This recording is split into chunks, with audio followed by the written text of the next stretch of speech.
Namo Phat. Thanks so much for joining me for a daily practice check-in. Listen, listen, listen. This wonderful sound calls us back to our true home.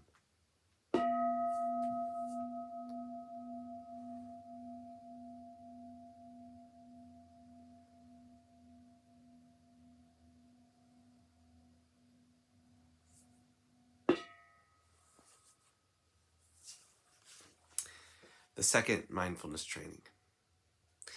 Aware of the suffering caused by exploitation, social injustice, stealing, and oppression, I vow to cultivate loving kindness and learn ways to work for the well-being of people, animals, plants, and minerals. I will practice generosity by sharing my time, energy, and material resources with those who are in real need. I'm determined not to steal and not to possess anything that should belong to others. I will respect the property of others, but I will prevent others from profiting from human suffering or the suffering of other species on earth.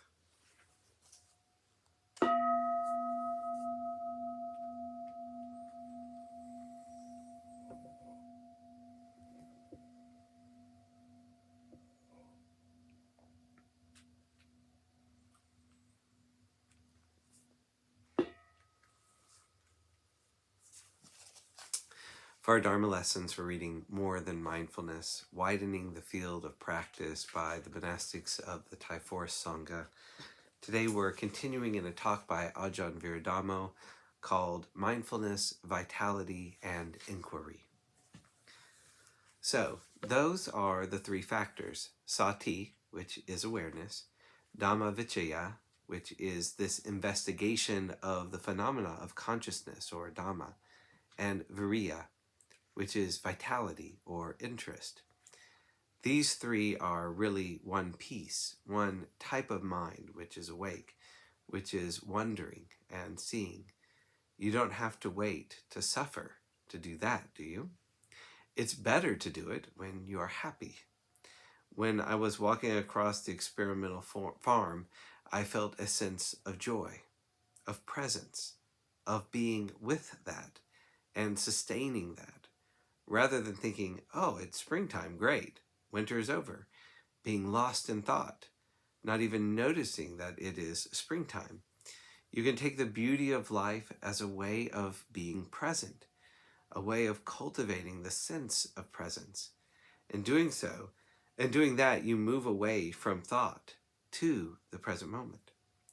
Awareness, investigation, and vitality lead to the four other factors. Piti, which is gladness, Passaddhi, which is tranquility or composure, Samadhi, a sustained mind, which has all those qualities, and Upekkha, equanimity, the peace of the heart. Those other four fall into place as you practice in this way. Whatever conceptual structures you have, can you get the feeling of just being awake? How does one awaken? How can one just sustain that awakeness? How does one fall asleep? Why? Where does that happen? Where does the mind go? Then it is a very lovely kind of practice. It's not a coercion. There's a lot of love and compassion in this practice. It doesn't come from egotistical judgments.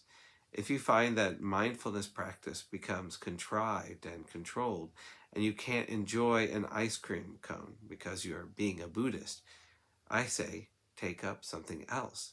The difficulties of most religions arise when you get into this idea that you somehow have to control and suppress and not enjoy life. You can't sustain that.